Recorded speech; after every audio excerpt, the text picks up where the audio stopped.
last section of chapter 18. Let's talk about the thymus. Thymus is there. It's above your heart, but behind your sternum. So the thymus actually creates a hormone called thymosin. Thymosin targets specifically immune tissues, and it has a role in the development and maturation of your immune system specifically. Hormones of the GI tract. There are several hormones, and they relate to digestive functions by influencing the activity of the stomach, the intestine, the liver, and the pancreas. Most of the time, we kind of consider them more paracrine signals than hormones because they're kind of all right next to each other, but they are chemical messengers that influence the function of something in the body. So hormone-like substances, we kind of already touched on this in chapter 17. Autocrine chemical signals are released by cells that influence the same cell type, which release them. We know this. Auto means self. So if I'm a liver cell and I secrete something that affects liver cells, that chemical is an autocrine signal.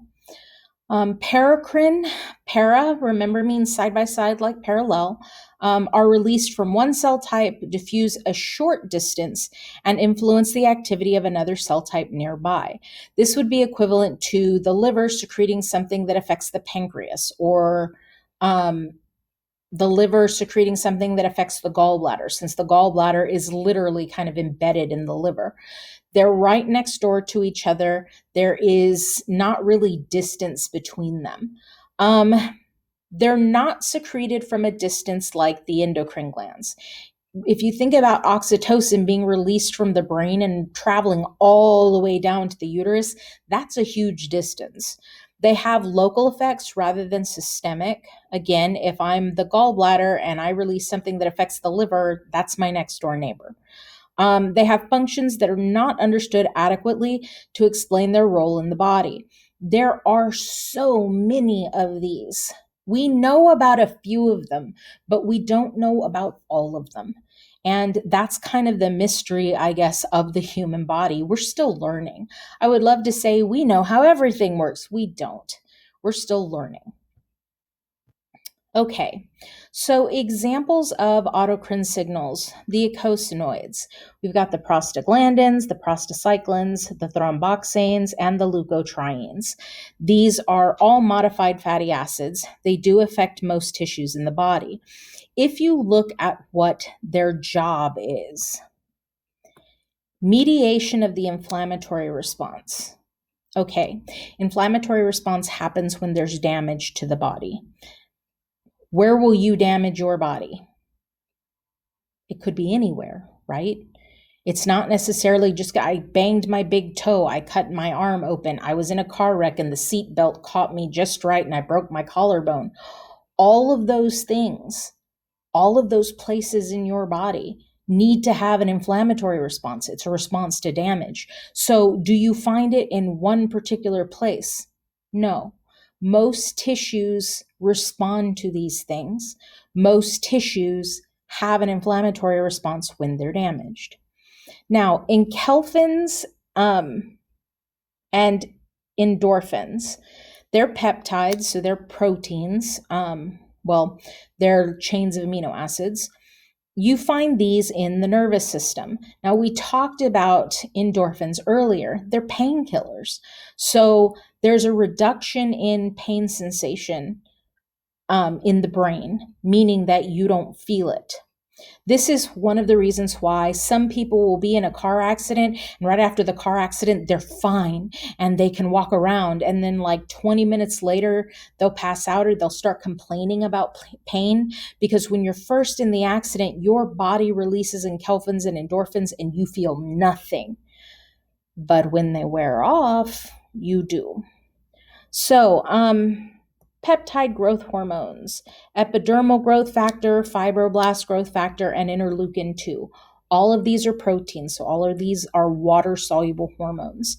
Epidermal growth factor and fibroblast growth factor, you're going to have a lot of tissues that are targets for this. Interleukin 2 is really specific to certain immune cells. But as far as what they do, they stimulate the division of cell types. So with our epidermal growth factor and fibroblast growth factor, it's actually quite a few different cell types. With interleukin 2, specifically, we're talking about T lymphocytes. Now, the number of hormone-like substances here in this specific table are really, really minimal. There are tons, there are thousands of them, but we just kind of took a snapshot with this. Chemical communication among the cells in the body is very complex. It is very well developed, and it's necessary for us to maintain our homeostasis, that set point suitable to support life. We have to have that set point suitable to support life. Investigations increase the knowledge of the body's functions that can be used to develop techniques to treat pathologic conditions. I know this is going to sound corny, but the more you know, the more we know about the body and how it functions and how these things function, the better we know how to treat people when these things don't work properly. Again, I would love to say that we know everything. We don't. But the more information we get, the better we get at treating people. So, the effects of aging on the endocrine system. Everything goes downhill as we age.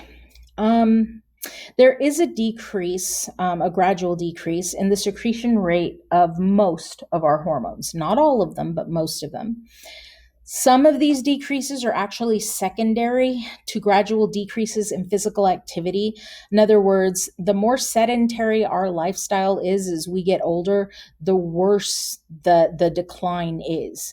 If we remain active as we get older, usually that decline isn't as rapid.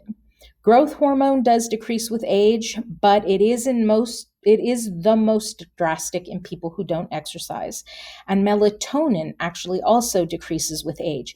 Melatonin is one of those things that we need so that we sleep. And you do have a tendency to see older people who don't sleep very well. Now, I'm going to warn you of something just because there's scientific evidence behind it. I know people take melatonin as a sleep aid to help them to go to sleep. And for a short-term amount of time, it's fine. You want to use it for a few days, that's great. Don't use it for months and months and months, because there is research that has shown that when people do that, their body completely stops making melatonin, which is not a good thing. You want your body to make melatonin. Using it for short periods of time is fine. Using it for long periods of time is not.